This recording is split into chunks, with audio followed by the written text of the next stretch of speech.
Gulf breaking ന്യൂസിലേക്ക് സ്വാഗതം. പ്രവാസലോകത്തെ വിവിധ വാർത്തകൾക്കായി ഈ ചാനൽ സബ്സ്ക്രൈബ് ചെയ്യൂ. ഹജ്ജ് ഉംറ തീർത്ഥാടന കാലം എത്തിയതോടെ സംസം വെള്ളം വിൽക്കുന്നതിനെതിരെ കട ഉടമകൾക്ക് മുന്നറിയിപ്പുമായി ഷാർജ സിറ്റി മുനിസിപ്പാലിറ്റി. ഷാർജയിലെ കടകളിൽ സംസം വെള്ളം വിൽക്കുന്നതിനെതിരെയാണ് ഈ നടപടി.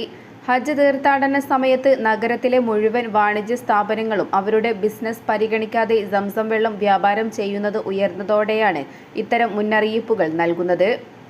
സംസം വെള്ളം കടകളിൽ വിൽക്കുന്നതിൽ നിന്നും പ്രദർശിപ്പിക്കുന്നതിൽ നിന്നും കർശനമായി വിട്ടുനിൽക്കണമെന്നാണ് ഷാർജ സിറ്റി മുനിസിപ്പാലിറ്റി ആവശ്യപ്പെട്ടത്. കൂടാതെ നേരത്തെ തന്നെ പ്രാദേശിക വിപണികളിൽ നിന്നും സംസം വെള്ളം വാങ്ങുന്നത് ഒഴിവാക്കണമെന്ന് എല്ലാ കട ഉടമകളോടും അഭ്യർത്ഥിച്ചിരുന്നു.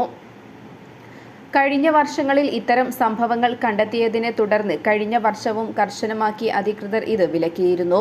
കൂടാതെ ഇത്തവണയും ഷാർജയിൽ ഒരു റെസിഡൻഷ്യൽ പ്രോപ്പർട്ടി അനധികൃത വാട്ടർ ബോട്ടിലിംഗ് സൗകര്യമാക്കി മാറ്റി സാധാരണ ടാങ്ക് വെള്ളം സംസം വെള്ളമായി വിറ്റതായി കണ്ടെത്തിയതോടെ പോലീസ് ഒരാളെ അറസ്റ്റ് ചെയ്തിരുന്നു. തുടർന്നാണ് ഈ നടപടികൾ അധികൃതർ ശക്തമാക്കിയത്. ഷാർജയിലെ ഒരു വീട്ടിൽ നിന്നും കുപ്പിവെള്ളം കയറ്റുന്ന വാഹനങ്ങൾ അധികൃതർ നിരീക്ഷിച്ച് തുടർന്ന് സ്ഥലത്ത് നടത്തിയ പരിശോധനയിലിടയിലാണ് അനധികൃതമായി സംസം വെള്ളം വിൽക്കുന്നത് അധികൃതരുടെ ശ്രദ്ധയിൽപ്പെട്ടത്. ശേഷം ഈ പരിസരത്ത് നിന്ന് തന്നെയാണ് പ്രതിയെ ഉദ്യോഗസ്ഥർ പിടികൂടിയതും. കൂടാതെ വൃത്തിഹീനമായ സാഹചര്യങ്ങളിൽ വെള്ളം നിറച്ച് സോഷ്യൽ മീഡിയ വഴി പ്രചരിപ്പിച്ച സംസം വെള്ളം എന്ന് ലേബൽ ചെയ്ത കാർട്ടണുകളും പ്ലാസ്റ്റിക് കുപ്പികളും അവർ പിടിച്ചെടുത്തു. ഉയർന്ന വിലയ്ക്ക് വിൽക്കുന്നതായും ഇനിയും ഇത്തരം കാര്യങ്ങൾ ആവർത്തിച്ചാൽ കർശന നടപടികൾ നേരിടേണ്ടി വരുമെന്നും മുന്നറിയിപ്പിൽ വ്യക്തമാക്കി.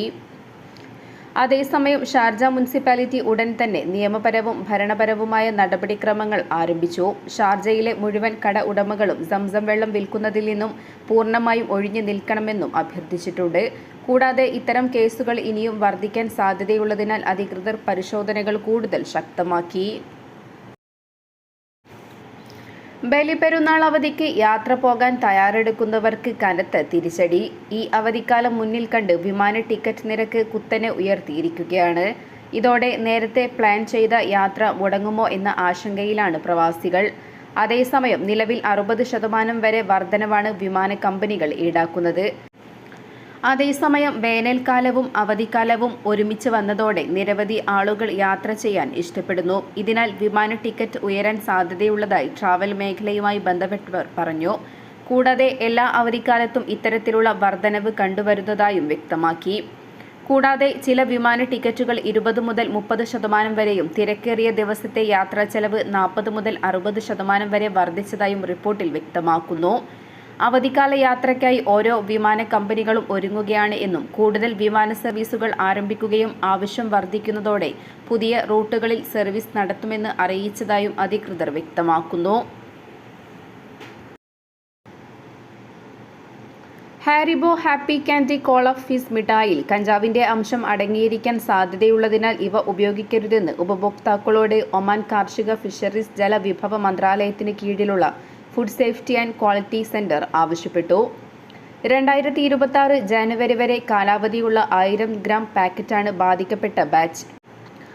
L34140023079006 എന്നതാണ് ബാച്ച് നമ്പർ. ഈ ഉൽപ്പന്നം നെതർലാൻഡ്സിൽ നിന്നുമുള്ളതാണ്. Dutch food and consumer product safety authority നടത്തിയ പരിശോധനയിൽ ഉൽപ്പന്നത്തിന്റെ സുരക്ഷയെക്കുറിച്ചുള്ള ആശങ്കകൾ ഉയർന്നതിനെ തുടർന്നാണ് ഈ മുന്നറിയിപ്പ്. മുൻകരുതൽ എന്ന നിലയിൽ ഒമാനിലെ അധികാരികൾ ഉൽപ്പന്നം വിപണിയിൽ നിന്നും നീക്കം ചെയ്യാനും രാജ്യത്തേക്ക് കൊണ്ടുവരുന്നത് കർശനമായി നിരോധിക്കാനും നടപടി സ്വീകരിച്ചു. ഹാരിബോ ഹാപ്പി കാൻഡി കോള ഫിസ് മിഠായി ഇതിനോടകം വാങ്ങിയവർ അത് കഴിക്കരുതെന്നും ഉടൻ തന്നെ നശിപ്പിക്കണമെന്നും അധികൃതർ നിർദ്ദേശം നൽകി. Food safety and quality centre സ്ഥിതിഗതികൾ നിരീക്ഷിച്ചു വരികയാണ്. പൊതുജനാരോഗ്യം സംരക്ഷിക്കുന്നതിനുള്ള തങ്ങളുടെ പ്രതിബദ്ധത ഊന്നിപ്പറഞ്ഞ അധികൃതർ പൊതുജനങ്ങളോട് ജാഗ്രത പാലിക്കാനും ഏതെങ്കിലും ആശങ്കകൾ ഉണ്ടെങ്കിൽ റിപ്പോർട്ട് ചെയ്യാനും ഓർമ്മിപ്പിച്ചു.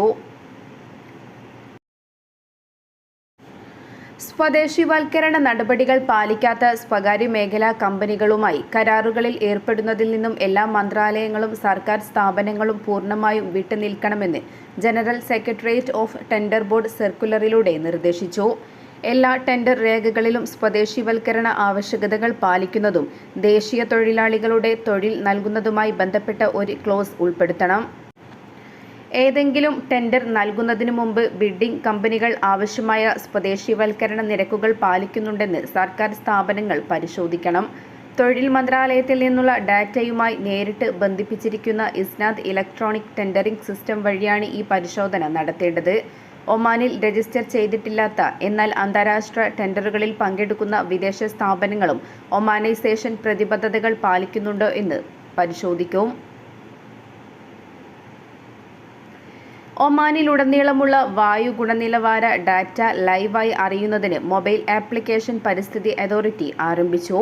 നഖി എന്ന പേരിലുള്ള ആപ്പ് വായു ഗുണനിലവാര സൂചകങ്ങൾ തത്സമയ കൃത്യതയോടെ കാണാൻ ഉപയോക്താക്കളെ സഹായിക്കും. ഭൂമിശാസ്ത്രപരമായ സ്ഥാനം അടിസ്ഥാനമാക്കിയാണ് തത്സമയ വായു ഗുണനിലവാരം കാണിക്കുക. സൂക്ഷ്മ കണിക പദാർത്ഥം, nitrogen dioxide, sulphur dioxide തുടങ്ങിയ വായു മലിനീകരണ വസ്തുക്കളെക്കുറിച്ചുള്ള വിശദമായ റിപ്പോർട്ടുകൾക്കൊപ്പം ആപ്പ് നിരവധി നൂതന സവിശേഷതകളും വാഗ്ദാനം ചെയ്യുന്നു. അന്തരീക്ഷ മലിനീകരണ തോത് നിരീക്ഷിക്കുന്നതിനും വിവിധ ഗവർണറേറ്റുകളിലെ വായു ഗുണനിലവാര തോത് തത്സമയം അറിയുന്നതിനും പൊതു വെബ്സൈറ്റും പരിസ്ഥിതി വിഭാഗം നേരത്തെ ആക്ടിവേറ്റ് ചെയ്തിരുന്നു. കഴിഞ്ഞ 24 മണിക്കൂറിനിടെ ലോകത്തിലെ ഏറ്റവും ചൂടേറിയ 10 സ്ഥലങ്ങളിൽ ഒമാനിലെ ബിദിയയും മുദൈബിയും.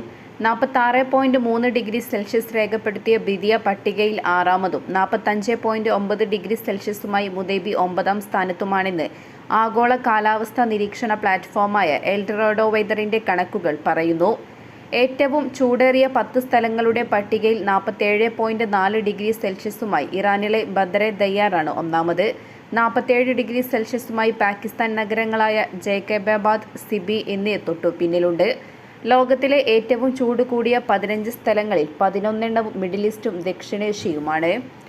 അറേബ്യൻ ഉപദ്വീപിലും ദക്ഷിണേഷ്യയുടെ ചില ഭാഗങ്ങളിലും നിലനിൽക്കുന്ന തീവ്രമായ ഉഷ്ണതരംഗത്തിന്റെ ഭാഗമായാണ് ഈ ഉയർന്ന താപനിലയെന്നാണ് വിദഗ്ധർ ചൂണ്ടിക്കാണിക്കുന്നത്.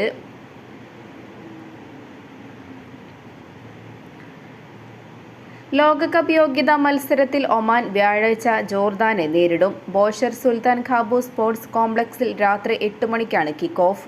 മത്സരത്തിനായി ജോർദാൻ ദേശീയ ടീം ഒമാനിലെത്തി. ഒമാൻ ദേശീയ ക്യാമ്പും മസ്കറ്റിൽ പുരോഗമിക്കുകയാണ്. ശക്തരായ എതിരാളികൾക്കെതിരെ മികച്ച പ്രകടനം പുറത്തെടുക്കാൻ കോച്ച് റാഷിദ് ജാബറിന് കീഴിൽ കഠിന പരിശീലനത്തിലാണ് താരങ്ങൾ. വരുന്ന 2 യോഗ്യതാ മത്സരങ്ങളും അതിനിർണായകമാണെന്നിരിക്കെ വിജയത്തിൽ കുറഞ്ഞതൊന്നും ടീം പ്രതീക്ഷിക്കുന്നില്ല. സ്വന്തം നാട്ടിൽ കാണികൾക്ക് മുമ്പിൽ കളിക്കാൻ സാധിക്കുന്നു എന്നതും ടീമിന് ആത്മവിശ്വാസം പകരുന്നു. അതേസമയം ഗ്രൂപ്പ് ബിയിൽ 8 കളിയിൽ നിന്നും 13 പോയിന്റുമായി 2-ാം സ്ഥാനത്താണ് ജോർദാനുള്ളത്. ഇത്രയും മത്സരത്തിൽ നിന്നും 10 പോയിന്റുമായി ഒമാൻ 4-ാം സ്ഥാനത്തുമാണ്. അവസാനമായി ലോകകപ്പ് യോഗ്യതാ റൗണ്ടിലാണ് ഒമാനും ജോർദാനും ഏറ്റുമുട്ടിയത്. ജോർദാൻ ആതിഥേയരായിരുന്ന മത്സരത്തിൽ ടീം ഒമാനെതിരെ 4 ഗോളുകളുടെ ഏകപക്ഷീയമായ വിജയം സ്വന്തമാക്കുകയും ചെയ്തിരുന്നു. യോഗ്യത 3-ാം റൗണ്ട് മത്സരങ്ങളാണ് നടന്നുവരുന്നത്. ജൂൺ 10-ന് ഫലസ്തീനെതിരെയാണ് ഒമാന്റെ തുടർന്നുള്ള മത്സരം. മാർച്ചിൽ കുവൈറ്റിനുമെതിരെയും ഒമാന്റെ അവസാന മത്സരമുണ്ട്. അതിനിർണായകമായ മത്സരത്തിൽ കുവൈറ്റിനെതിരെ ഏകപക്ഷീയമായ 1 ഗോളിന്റെ വിജയം സ്വന്തമാക്കാൻ ഒമാന് സാധിച്ചിരുന്നു.